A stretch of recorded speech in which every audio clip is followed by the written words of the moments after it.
Welcome to Cirrus Design. Our mission is to enhance the pure enjoyment of flying while expanding the personal aviation industry through innovative design and playing a leadership role in safety. Not just for those who choose to fly our aircraft, but also for you as a first responder. Here's Cirrus co-founder Dale Klappmeyer. We're committed to safety here, and the commitment is beyond our airplane. We're committed to safety in the industry.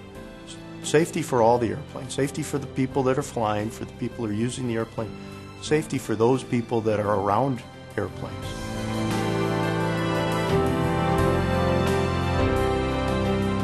Today we're going to take a closer look at two things you may encounter at an accident site. A ballistic parachute system, ours is called a CAPS, or Cirrus Airframe Parachute System, and the AAIR, or M-Safe Aircraft Inflatable Restraint.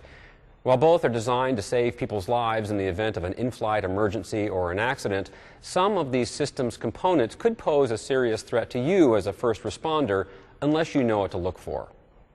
First, let's talk about the ballistic parachute system.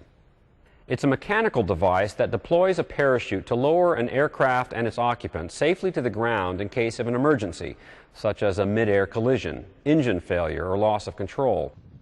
Meet Mike Bush. Mike has devoted countless hours and has traveled around the world to get the word out about first responder safety when dealing with ballistic parachute systems. We're doing this because we don't want accident investigators, first responders, or anyone else who goes to an aircraft accident site to be injured in any way by any of these devices. I think the big thing is that a lot of these airplanes are older airplanes, not originally fitted with these systems, that now can be retrofitted. And so a first responder or an accident investigator goes out on site, he's not sure whether this has one or not. It's kind of one of those uneasy things. It's important to understand how a CAPS or similar parachute system works. In case of emergency, the pilot activates the system by pulling a red T handle. This action pulls a stainless steel cable which activates an igniter at the base of the rocket. The rocket ignites, pushes the compartment cover aside, and pulls the parachute package away from the aircraft at speeds in excess of 155 miles per hour. The 55-foot diameter round parachute canopy then inflates automatically and lowers the aircraft to the ground.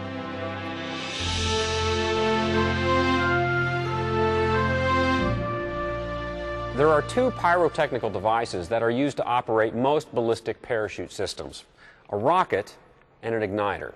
This red canister here, which some people think looks like a hydraulic cylinder, is the rocket motor itself. This is what's doing all the work and what's pulling out that parachute, that 55 pounds right here.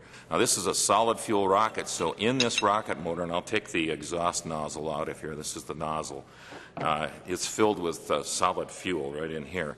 And you're dealing with a pound or so of fuel, maybe a little over. That's what, 1.2 seconds to 1.5 second burn time. That's all it has to do its job. Get it out there quickly, get the parachute open. In addition, CAPS uses two reefing line cutters to re-rig the parachute straps once the parachute has deployed. Once the system has been fully deployed, the pyrotechnical devices are inert and pose no hazards to first responders. The time to be concerned is when the system has not been activated and the aircraft has crashed or is burning on the ground. It is at this time that the components may still be in the aircraft and can pose a burning or launching hazard. In an accident where the chute is not deployed, it can become a real safety hazard to emergency responders. It's kind of like firearms. We always assume that a gun is loaded. And with the advent of the ballistic recovery system and airbag system, we really need to start stepping back and looking at all these aircraft as if they're loaded. When an airplane crashes, it belongs to the National Transportation Safety Board. They are the investigative agency that is responsible for that aircraft. They are going to try and get commitment from other agencies and other companies to help support that accident investigation. The agency that they're going to be calling on next is the Federal Aviation Administration. They're the ones that are going to respond out of the field offices, send their investigators to help assist the National Transportation Safety Board members that are responsible. As a first responder, there are some important things to remember when you encounter a crash site. First, for everyone's safety, make sure the aircraft's engine is shut down. The best way to shut down an aircraft engine is to stop the fuel flow to the engine. Access the cockpit and locate the red fuel control. Pull the control aft to the idle cutoff position. Most fuel controls are red and have star-shaped handles. Others may resemble a large cabinet door pull. You can also move the fuel selector valve handle to the off position. The fuel selector is usually located near the center of the instrument panel, in the center console, or on the left side of the aircraft's fuselage near the pilot's seat. Once the engine is shut down, turn off the aircraft's electrical power. Locate the master switches on or below the instrument panel, above the left cabin window, or below the pilot's left side window, and make sure the switches are in the off position. If the aircraft has a key in the ignition switch, turn the key to the off position and remove the key. If the aircraft is intact and there is no fire, the cabin can be locked for security. Give the key to the accident investigators when they arrive. Be aware of fuel, oxygen, and TKS tanks. Most aircraft carry fuel in their wings or in separate header tanks located above and aft of the aircraft's engine. Some have auxiliary tanks at the wingtips. Aircraft which are being flown long distances may have auxiliary fuel tanks installed in the cabin or baggage compartment. Many of today's general aviation high-performance aircraft have TKS fluid on board to de-ice the aircraft's flying surfaces. TKS fluid is generally stored in a dedicated tank, but aircraft operators have been known to carry auxiliary containers of TKS in places like the baggage compartment or in the backseat of the aircraft. Similarly, GA aircraft that routinely fly at high altitudes may be carrying portable supplemental oxygen bottles on board. Oxygen, like TKS fluid, can present a hot spot in an aircraft fire. Be on the lookout for composite hazards. Many of today's aircraft are made of composite materials and foams that can produce toxic or poisonous gases if they burn. The accident site should be approached from upwind while wearing an oxygen breathing apparatus or an organic vapor mask. Burned composite surfaces may disintegrate to the touch and may not support your weight. Extra care should be taken to protect yourself from composite dust, sharp needles, and shards of composite materials in the aircraft wreckage. Treat composite cuts or abrasions immediately. Locate and identify all components of the CAPS or ballistic parachute system. Look for the rocket canister as well as the igniter assembly. The rocket canister is a red canister about the size of a 16-ounce beverage can. When you locate system components, always consider them as live ordnance. Don't handle them, and keep heat or flame away from them if possible. Mark the components to remind other first responders to stay away from them, and call the Cirrus hotline at 800-279-4322 immediately. Air safety personnel at Cirrus can help you determine what risks are present and will send trained accident personnel to assist you with disarming any and all safety systems in the aircraft or wreckage. While searching for these components, stay clear of the rocket's potential flight path, which is aft of the rear of the aircraft. The area after the rear cabin window is where the rocket is stowed on Cirrus aircraft, so rescue personnel should approach the aircraft from the front or sides. The rocket exits the compartment at about 155 miles per hour and poses a significant impact hazard to personnel for the first 60 feet of travel. Most of the rocket's energy is spent within the first 100 feet of travel. However, inertia could cause untethered components to travel up to 10,000 feet in 1.2 seconds. An emergency locator transmitter, ELT, is required equipment for all certified general aviation aircraft. ELTs automatically transmit a locator signal to the U.S. Air Force search and rescue facilities if the aircraft experiences a sudden impact. You may be asked to locate and turn off an ELT at an aircraft accident site. On the Cirrus and most recent production aircraft, an ELT shutoff switch can be located on the instrument panel. If the ELT has been activated, a small red light next to the on-off switch may be flashing. Simply press the black button to switch the ELT off. Never cut into the top of the aircraft or the area from the top of the doors to the baggage compartment, as this is where the CAPS activation cable is located. If this cable is pulled or dislodged more than 1/4 of an inch by cutting or penetrating gear, the pull of the cable could set off the rocket igniter and deploy the rocket. If the CAPS system has been deployed during high wind conditions, the aircraft could be dragged downwind after it touches down, posing a hazard to personnel and objects on the ground.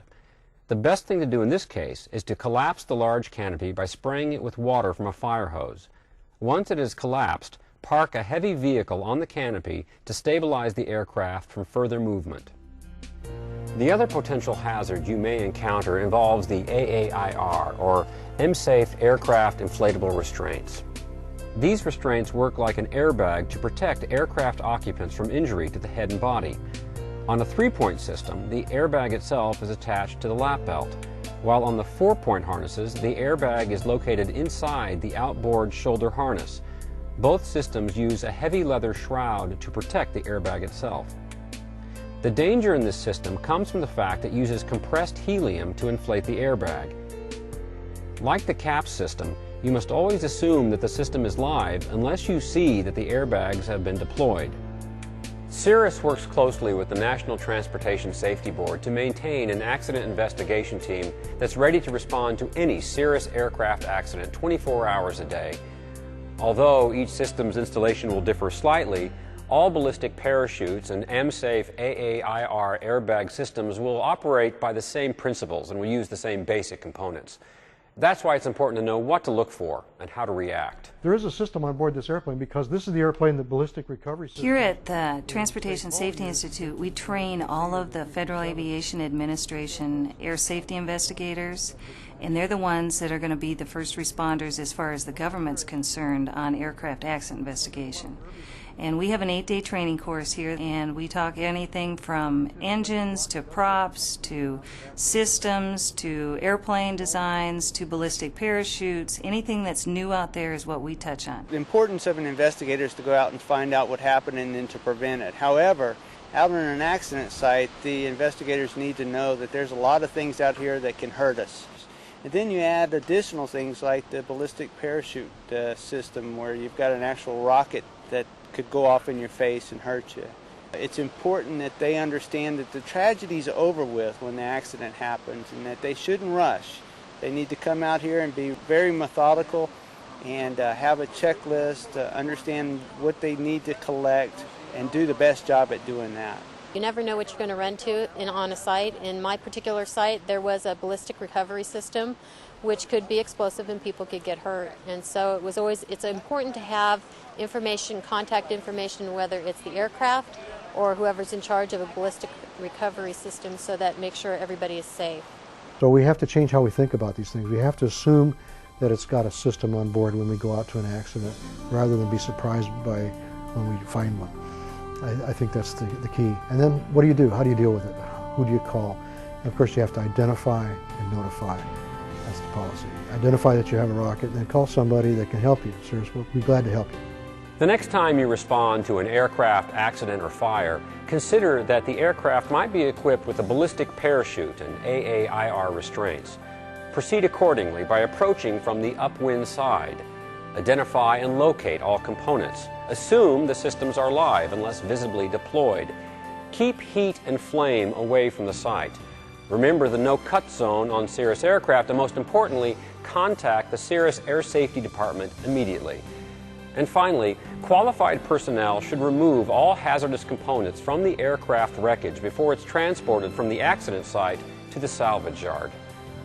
We're committed to your safety, and we're here to help.